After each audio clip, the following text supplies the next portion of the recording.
Hey everyone, this is Bitupan here. Welcome to the show. I hope you are doing great. Today's guest is an amazing person. He is an adventure cyclist and the author of 2 books. Let me give an introduction about him. Dhruv Bogra was born in 1968 in Shimla. His father was an officer in the Command Regiment of Indian Army, and he grew up in the structured life of cantonment. The turning point in his childhood came when he was sent to a college in Nainital for a few years. The boarding school life ignited his love for the mountains and nature, which led him to become an adventure cyclist. He had cycled extensively in the Indian Himalayas and Western Ghats on his mountain bike. His love and passion for cycling did not stop till the Indian mountains. In 2016, he embarked an epic solo and unsupported cycling journey from Dead Horse in Alaska to Peru. That is from one end of North America all the way to South America. In doing so, he became the first Indian citizen to cycle solo and unsupported. The total distance he covered was 15,000 kilometers, and the trip lasted for 14 months, covering a total of 10 countries. Unbelievable.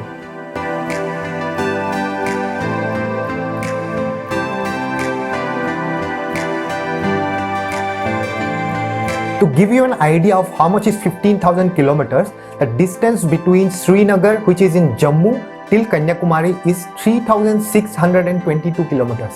You can actually go up and down from Srinagar to Kanyakumari 4 times and still not complete 15,000 kilometers. On top of that, his journey was not on plain roads. He passed through mountains, jungles and unknown terrains. He slept on highways. He spent nights in jungles, and he had to go through difficult situations like bad weather, snow, rain, storm, and sometimes encounter with wild animals, especially bears.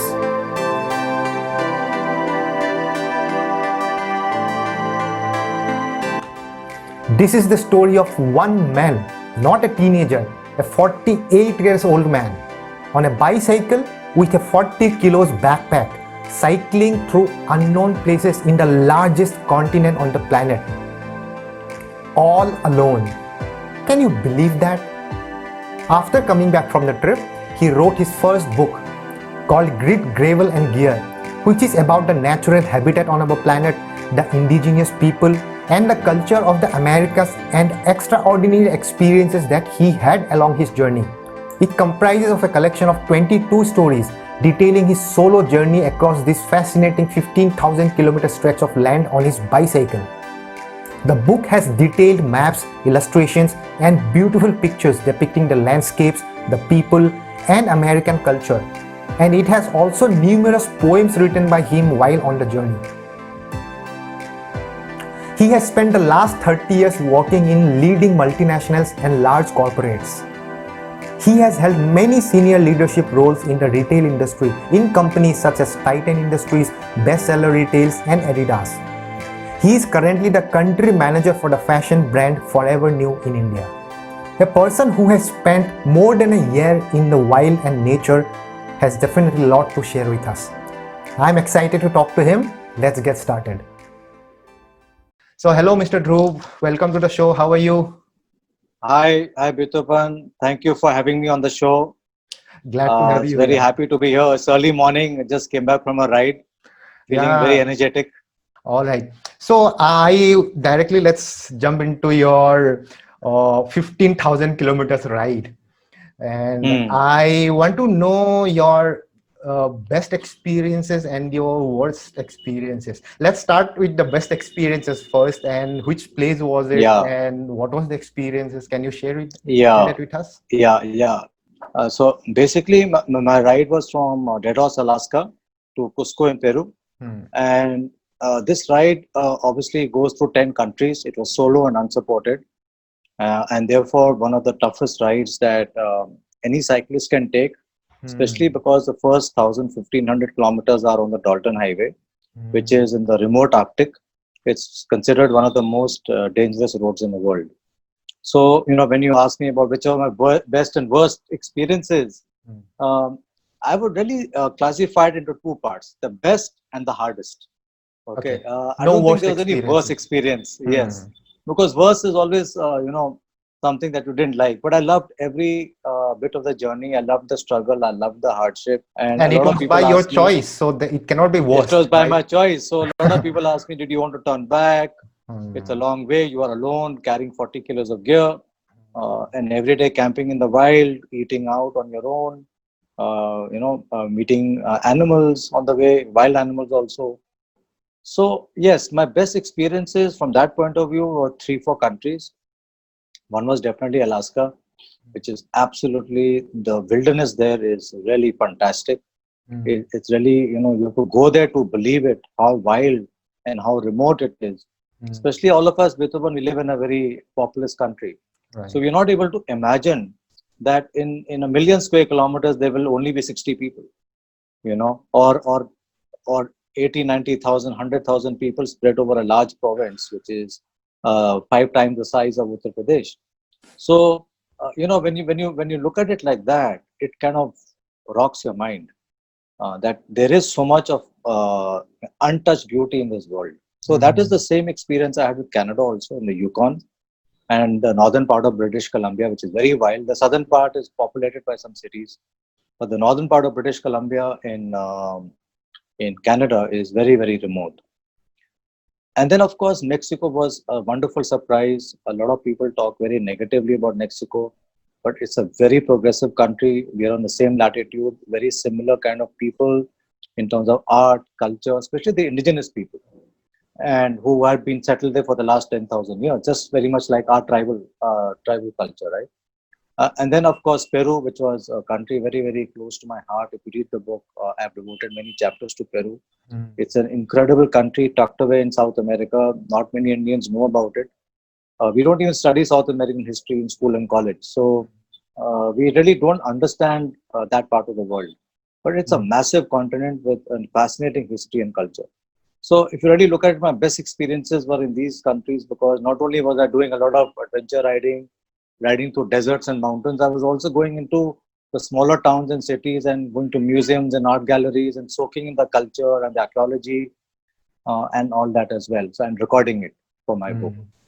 The first 1,000 kilometers straight from Delhi to Dead Horse. You know, at the end of the day, Bitupan, I have a corporate life. I'm not a man who lives in the wild. I'm not a man who's an outdoor adventurer full time in his life. I have a Hmm. corporate life. I run a company. I work for a company. So I have a 9 to 9 job, or a 9 to 8 job, whatever you want to call it. So I have Hmm. my pressures as well. So to give up everything and go on this adventure and land up in a part of the world I've never been to before, with a bicycle and 40 kilos of gear, was very hard. The first 10 days was the hardest. Hmm. Climbing hills alone. There is no mobile service. There's no food on the way. You drink from the streams. You cook your own food. You have to watch out for bears. You have to watch out for wolves. So these are things that You came across nobody bears can. also, right? Yes, yes, many bears. Hmm. 9 or 10 bears. So how you have to teach yourself, how will you survive a bear attack if you're Hmm. alone, and you're generally alone, and a bear can attack you out of nowhere. You can be Hmm. camping and you're eating, and the bear can come out of the bush and Hmm. come looking for food. So bears are generally not aggressive animals, but they come hunting for food. They can smell food 1 kilometer away, and they are not man eaters as such, but they can really Attack. kill you, or they can attack you for the food you're eating, or if Right. you're in the harm's way, or if you are between the cubs. Especially a mother will attack without provocation if she thinks that you are a threat to her cubs. Hmm. So when you see a mother with cubs, you run a mile. I mean, you just freeze. You don't move towards them at all, because the mother can behave very unpredictably. So yes, these are some of the harder experiences. So why did you decide to go alone? I mean, did you not find any partner or somebody else to go with you, or was it your own decision to purposely go alone? I've always was a solo rider Hmm. from the time I started cycling in 2011 and 12. At Hmm. the same time, I did genuinely make some attempts to find someone to travel with. Hmm. I thought it would be good to have another companion, Hmm. but even if it's, for example, for a part of the journey. However, in long distance cycling, spanning over many months or maybe 2 years, it is very difficult to find a partner unless you're married and that person also enjoys your love for cycling. It's very difficult to find a friend who will give up his job also along with you and go cycling for 2 years. A lot of people told me, I'll join you in Colombia, I'll join you in California. Nobody came from India, right? And I stopped depending on it. And there was one person that I tied up with. He was an American. And we both said, yeah, I mean, we met on the internet. He was a very established rider. But unfortunately, because he was so established, because he had done Siberia and Africa in his life, he was a hardened guy. This was my first tour. So actually on the Dalton Highway, we started off together on day one. And then I lost track of him. He was so fast. Oh. You know, and he obviously didn't want to wait for me because it was slowing him down. So we met again 3-4 days later at a place called Coldfoot Camp. But then I never met him again because he was cycling too fast. His speed was different.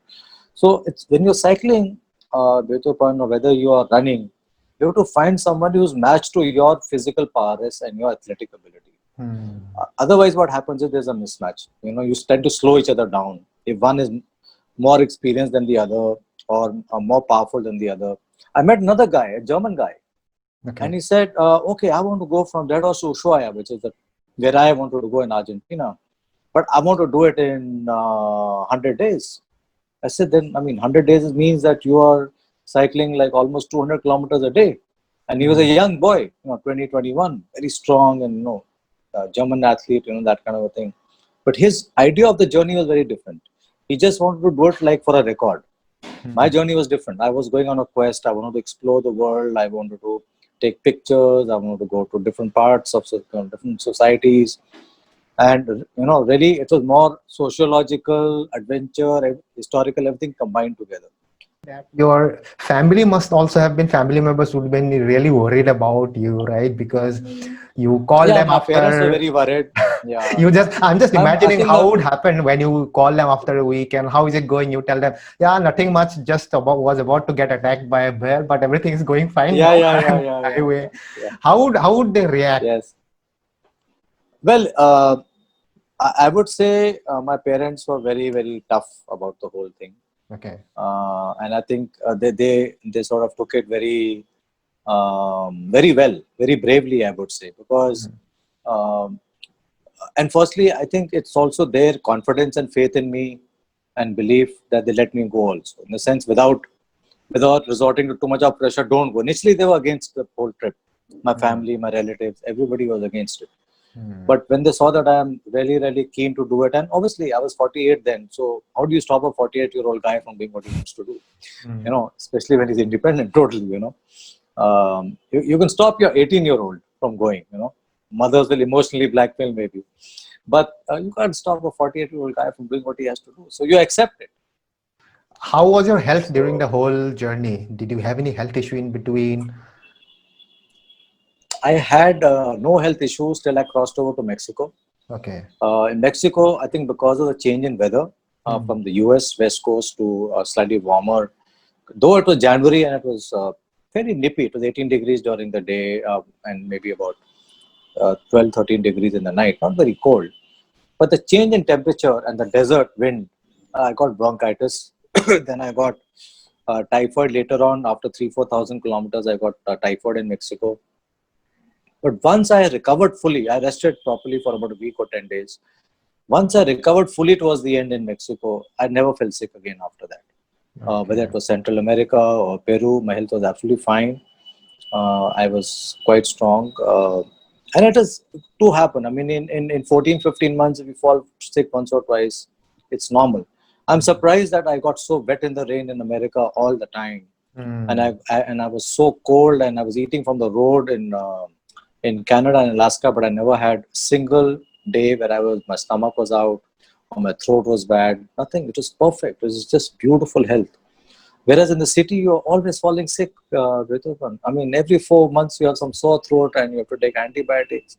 But here I was cycling 50, 60, 70, 100 kilometers a day, eating not enough food and exerting myself so much every day and sleeping on the roadside in a tent. Nothing happened. And that taught me one thing, which is, people who live in the villages, people who have a hard life, they hardly fall sick. Why? Because their life is so balanced and they're close to nature all the time, most of the time. Whether they're working in the fields or they're working in the tea gardens or whatever. So I worked in the tea gardens for 2 years, by the way. Yeah, 2, 3 you years. worked in Assam, I guess. I read one of your interviews. Yes, I worked with I Tata Tea. belong to That was my Assam first actually. job. Oh yeah, that's why I told you. So I worked So in where in Assam? I worked in near Sibsagar, near Namrup, I'm in from a town called Sibsagar. Borhat. Okay, so I was in Borhat, which is Okay. in Sibsagar district actually. Right. So my first job was there. I was managing a tea garden. I was assistant manager that time, way back in '89. Okay. So did you live inside the town or in No, I Borhat? lived in the tea garden. Okay. I lived Okay. in Borhat, which was All. 30 kilometers from Namrup, I think. Hmm, hmm, hmm. And then from there, I moved to Diflu, which is near Numaligarh, just opposite Kaziranga. So when I was working in Assam, I had a motorcycle and I used to go with another colleague of mine. We have motorcycle up to Karbilong, to Dibrugarh, to Tinsukia. You name the place, we've been there. And I think those early days, I was just 21, 22 there, riding in the dark, Nice. with all sorts of problems going on in those days, as you're aware. Hmm. We were fearless. I mean, we went into forests and jungles, and nobody ever troubled us. Okay, uh, nobody ever sort of waylaid us. People used to say, "Oh, elephants will come," or there used to be robberies on the highway. People would drop trees and stop you and rob you and go away. Right. Those things used to happen in those days. It never happened to me. So that way, I was fortunate, I think. And one of the lessons I learned on this journey with Open is that if you start fearing everything in life, you will attract that event into your life. Very true. Okay, so if you fear, you will attract it. So don't fear it. Remain positive, and it will not happen to you. So everyone said you'll get robbed in Mexico, you get shot. There are gangsters, there are drug wars, and yes, they do happen. But not once did I ever have a single bad experience cycling 4,000 kilometers in Mexico's roads. And the same thing happened in Assam. I mean, there was a lot of insurgency going on in those days, and we were in the tea garden. People used to say, "Oh, they'll come and all that." Nothing ever happened. I just want to add But yeah, there were that other. you told about attracting fear. That's actually Yes. an universal rule. I mean, emotions are what? Emotions are energy in motion. So Yes. whatever Yes. energy, whatever emotion we generate most of the time, we attract those emotions. If we keep on thinking in fear all the time, if we see the news and just think that everything is negative all around, obviously we'll attract that situation, right? Yes.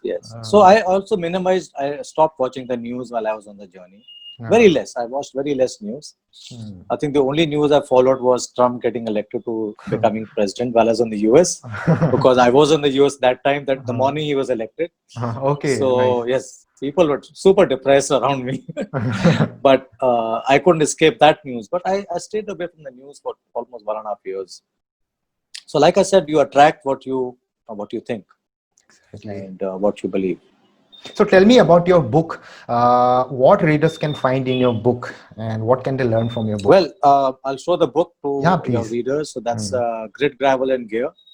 It's a 387-page book.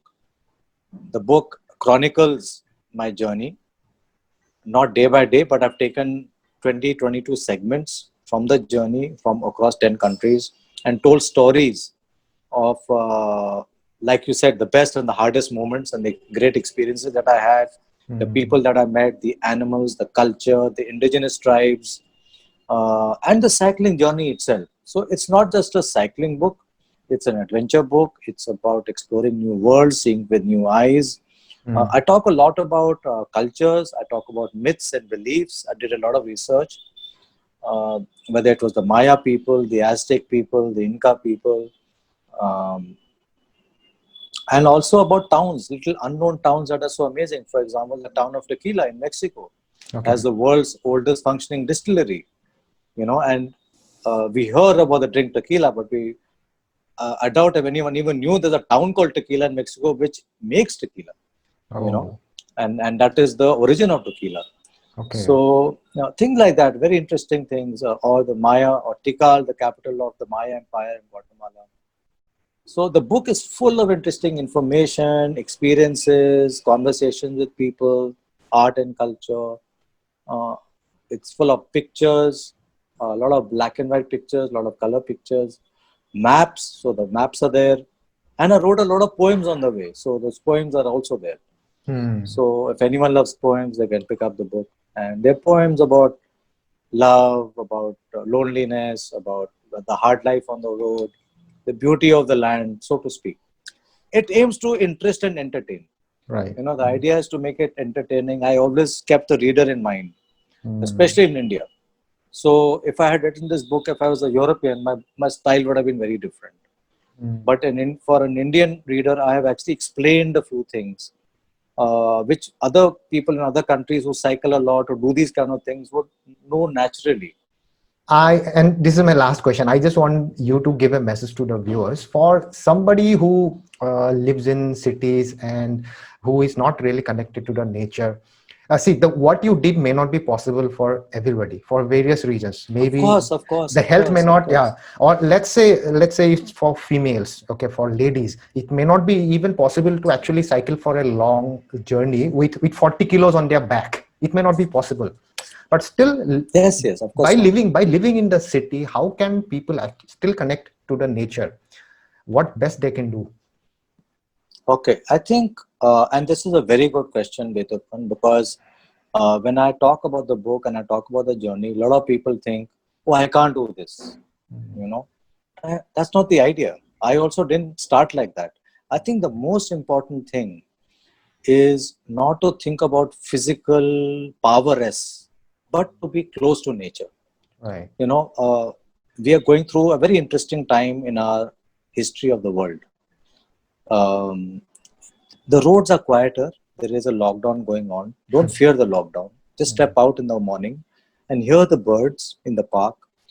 Try and find out if within your state there is a nice sanctuary you can go to, like a day trip or maybe 2 hours away. Drive to the sanctuary early in the morning, either yourself or with your wife or your girlfriend or your children, whoever, or you can go alone and spend time just listening to the birds and just walk for 5 kilometers, walk for 3 kilometers, and set a daily routine or a weekly routine for yourself that I'll make it a point to go to these sanctuaries. The sounds of nature heals you. It bonds families. It bonds you with yourself. And it also makes you a kinder, gentler, and more compassionate person.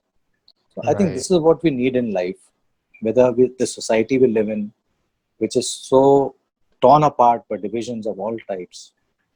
Nature heals you, right, and gives you a perspective that we are all part of the same earth. We are same part of the. I used to go around hugging trees, in Alaska and Canada because they were 1,000-year-old trees. Wow. And they gave me energy, right?